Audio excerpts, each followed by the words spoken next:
watch how easy this is about to be. So I have my site, and the first page here, this is my main page. And in my planning, I know how many other pages I want. So you simply mosey over here to pages. See, there's my home page. You want a new one? Pick a new page, and I'm gonna call this my calendar. Done. And then I want another page called downloadable resources. Done.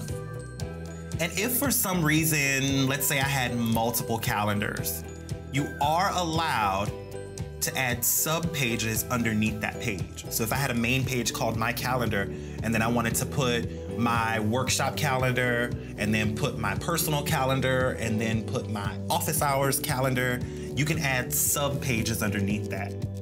Also, if you really like the look and feel of a page and you want to make a page similar to that, you can duplicate the page.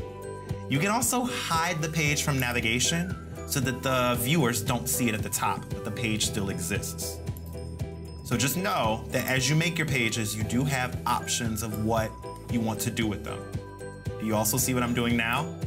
You can drag and reorder them. So if they're out of order on your navigation bar, that is just fine. And the last thing I'll say about navigation and keeping your site simple. The way your nav bar at the top looks is up to you. So if you hover here and click the gear, you can actually switch it to side navigation.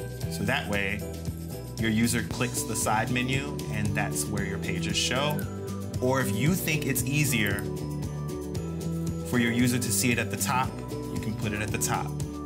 And then what I like to do is I like to click the preview mode, and that way I can see exactly what my user is gonna see on a computer, a tablet, or a phone.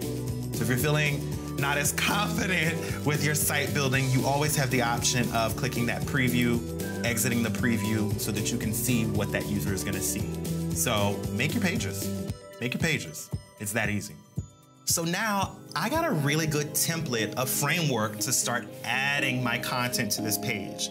So I want my home page to be welcoming. So I'm gonna call this Mr. Stein's Teach Website. And notice that the font is a little big, so I can stretch that out. Just remember that you can arrange that how you like. You also have the ability of changing the size of that or the alignment. You also have the ability of changing your header type. So if you want just an image, a bigger image, or just words, you can do that. But I like it like this. And you also have the ability to change the image that's behind your words.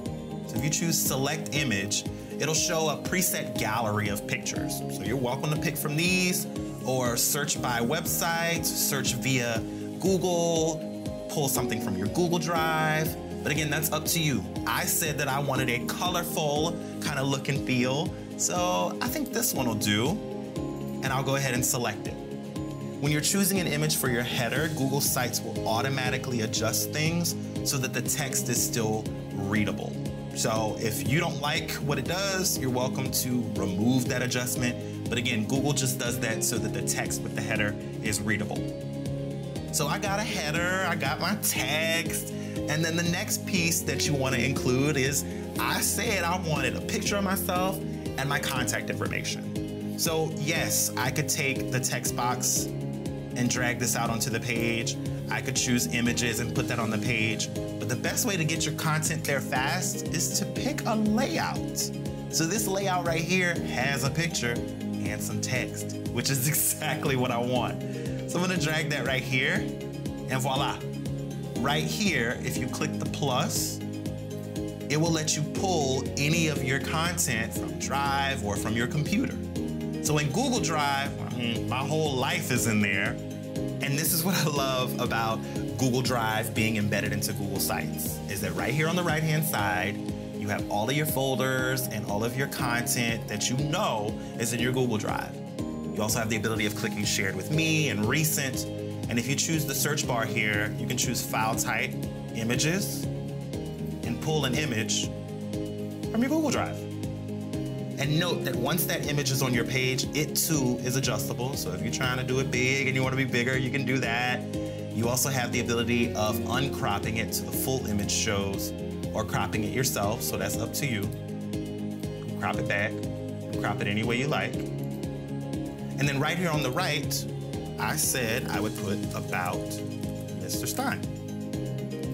So I can put my phone number, I can put my email, and I can even put my Twitter handle.